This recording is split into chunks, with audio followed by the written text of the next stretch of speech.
All right, what is up, everybody? We are back for another edition of Everyday Hoops. Hope you guys are having a good one.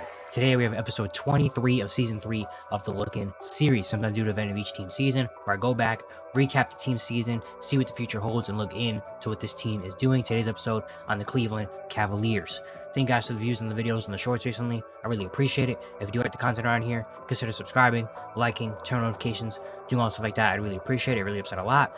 We're on the road to 1,000 subscribers, so support on our channel. Be very much appreciated. Look to my Twitter and all stuff down in the description below.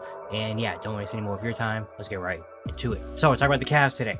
The Cavs, they ended up being eliminated last night by the Indiana Pacers in 5 games. Another second round exit for a team that finished with 64 wins. They're the best team in the Eastern Conference, and they end up surprisingly getting an early exit. And yeah, I mean, obviously they had an amazing regular season. One of the best offensive rating teams of all time. Kenny Atkinson won Coach of the Year. Evan Mobley Defensive Player of the Year. Ty Jerome with his, you know, all resurgence. Darius Garland was really good this year. They had a really good bench. They acquired DeAndre Hunter. It felt like all the stars were aligned for if there was going to be a big year for the Cavaliers and them going far, it was this year. And, they took care of Miami easily in the first round. Get to the second round, injuries, Darius Garland being injured and missing a lot of time. Evan Mobley and DeAndre Hunter also missed the game. And then, yeah, you lose. I mean, that game 2 loss, I came on here after that game 2 loss and said it was the hardest loss probably to deal with as a Cavs fan in a long time. Like already losing game 1, having to win that game, being up 20, being depleted with injury. Donovan Mitchell giving you, 48 points, and you end up losing that game. Then you win game 3 in Indiana, and there's hope. It's like, oh, shoot, here come the Cavaliers. We're fully healthy now. Here they go. And then game 4 and game 5 happened, and just the way the Cavaliers sort of crumbled at the end of the season. In game 4, in a game where you're down 2-1, you win this game, you tie the series. Now you go into a best of 3 when you have home court advantage. You're down by 40 at one point. Like, you just get the doors blown off. Donovan Mitchell doesn't play the second half. Just like embarrassing loss. And then last night you go into game 5 where you have a 19-point lead early, end up losing it, and you lose that game. And yeah, just a really, really embarrassing and disappointing way to end a dream regular season for you. And now you're back here in the same place you were last year, where last year they lost to the Celtics in 5 games in the second round. And basically, you end your season the same way you did last year, even though you had a 64-win team and you were fully healthy. Well, fully healthy. And just an embarrassing, kind of disappointing way to lose the season, to end this season. And now it's like, what's next? What does this team do now? This team has been pretty good for the last 3 or 4 years. They've been a team that always is like one in those second tier of like maybe they could do it, have a good team. You have a superstar in Donovan Mitchell, you have a good defense, you have all-star like players. You're always going to be a really good regular season team and all that stuff. Can they take the next step? Can they make the next jump? And this year was supposed to be the year where they take the next jump. Where losing the first round to losing the second round to this year, at the least, I think the lowest of expectations was making a conference finals appearance and facing off against the Celtics. And we know how that ended up. And now it's like, what's next? This core 4 of Donovan, Darius, Evan Mobley, and Jared Allen have been together for about 3 years now. And all they have to their name is a 64-win season and 2 wins in the second round. Not 2 series wins, 2 wins in the second round is all they have to show for it. And I know a lot of them are still young and all this stuff, but maybe it's time for a little bit of a change. There's even talks last year, after their loss to the Celtics in the second round of, a lot of noise surrounding, is Jared Allen going to be traded? Is Darius Garland going to be traded? Are we going to shake things up? Are they going to put Evan Mobley at the 5? Are they going to try to get more spacing around, change up their style? Like, what's going to happen? And that was a big talk in this offseason. But then they backed up their guys by getting in Kenny Atkinson and saying, hey, this is the team. These are our core 4. We're going to believe in them. And we believe Kenny Atkinson put them in the right position. And then he did. I mean, he won Coach of the Year for a reason. Darius Garland was an all-star. This is probably the best year of Darius Garland's career. Evan Mobley took a huge jump. Jared Allen was really good. You got a lot of contributions from a lot of other players. Like this was a big year for the Cavs, but unfortunately, it doesn't really end up in anything super successful. So now you got to really look at this team, look around, see what's going on, and kind of wonder to yourself, is this the team? Is this the team that is going to bring us to the promised land again? Is this a team that's going to get us to a conference finals? Is this a team that can get us to a finals? Is this the core four that can really do it? And so far through 3 years, it has kind of shown it hasn't really worked like that. Like Donovan Mitchell is such an amazing player. He's one of the best playoff performers in NBA history. That's not even an exaggeration or anything. That's factual. He's one of the best playoff performers in NBA history. We've seen in the last couple of years, even back in Utah. Like when it comes to playoff time, he steps up, huge. And this was the year. The one thing I was scared about coming into this playoffs was, is it just going to be Donovan Mitchell and then everybody else again? I thought this year was going to be good because you have Evan Mobley, you have Darius Garland. You have guys like DeAndre Hunter and Ty Jordan come off the bench and give you 18 to 20 points. You have shooting around. Like, I thought this was the year where Donovan Mitchell doesn't have to be Superman. Obviously, he's going to have some big games, but Donovan Mitchell isn't going to have to average 37, 38 points per game because we have such an amazing team all around. And we come into this playoffs, and once again, Donovan Mitchell has to be Superman because of injuries and because some guys didn't play well.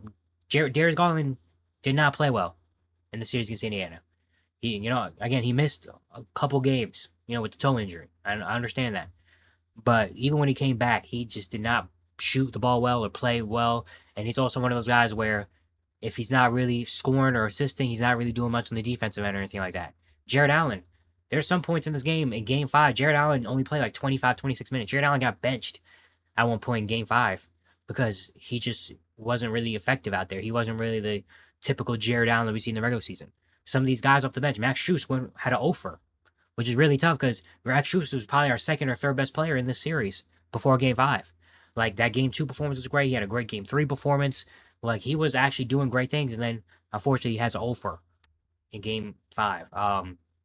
DeAndre Hunter, who we brought in at the trade deadline, didn't really give you a lot in this playoffs. Ty Jerome, who was eligible for 6th Man of the Year, one of the most improved players of the year, at one point got benched during the series because he just couldn't do anything.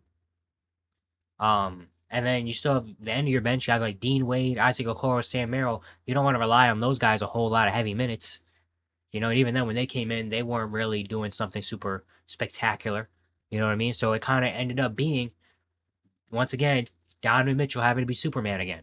And Donovan Mitchell having to put on a cape on one ankle, by the way, where you could tell the ankle was bothering him. He's on the floor every single possession. And it had to be Donovan Mitchell carry us to a win again. And that's just not a way. We've seen in this playoffs alone, just having a super one guy doesn't do anything in this series, in the playoffs. It showed. Just having the start, Donovan Mitchell was the best player in this series by far. Just having the best player in the series doesn't mean anything anymore. The Bucks with Giannis, even though Dame was out, was like, Giannis. I picked the Bucks to win this series a large part because I thought Giannis was going to go supernova. And Giannis did go supernova. He averaged like 36 points per game in that series. But guess what? They lost in 5. Because Noah, he didn't have a team around him. The Lakers. Picked the Lakers to beat the Timberwolves because you have Luka Doncic and LeBron James on the court together. Who can beat that? Timberwolves did in 5. Like, we're seeing it right now with Denver. Last night's game. Where Jokic, 44 points, he did everything he possibly could. But because no one else stepped up around him, OKC was able to win that game. And now they're 1 win away from being sent home. Like, we've seen in this playoffs, and right now more than ever in the NBA, just having a superstar doesn't mean anything anymore. Do you have a good team? Do you have 7 guys that you can trust to be on the basketball court all the times that are going to make an impact at some point?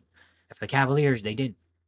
And you got obviously good credit to the Indiana Pacers. The Indiana Pacers came out, smelled blood in the water, and were, just the better team overall. They were the better team. You can't not say that. Like, they were the better team in the series. But the Cavs just still didn't look ready at certain points.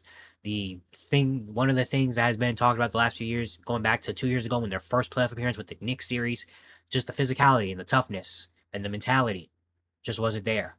And 2 years later, it's still kind of the same. A lot of guys just didn't really step up and didn't have the kind of energy and the mentality to fight back. And so now you go into this offseason for a Cavs team that we already know at this point it's got to shift. Where we know they're going to win 50 plus games in the regular season. This is a good enough team. They're going to win 50 games in the regular season. They're going to be a top 3-4 seed. They can do that. They've done that the past 3-4 years. They've done that. Now it's time to have some results. Now it's time to show that this team can actually go far and have a playoff run. They haven't had a playoff run yet. And how do you get there?